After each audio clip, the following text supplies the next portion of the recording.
Have you heard about cloud forest?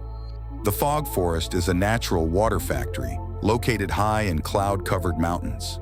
Here, the air is laden with moisture, and the clouds drift slowly among the vegetation.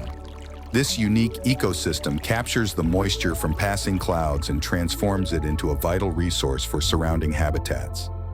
Just like an assembly line in a factory, the lush vegetation of the forest acts as a worker, absorbing water through its roots and releasing it back into the atmosphere through a process called transpiration. This constant cycle ensures a steady supply of fresh water downstream, sustaining rivers, streams, and nearby communities. Without this natural factory, the delicate balance of water distribution would be compromised, highlighting the critical role that cloud forests play in maintaining the health of our planet's water systems.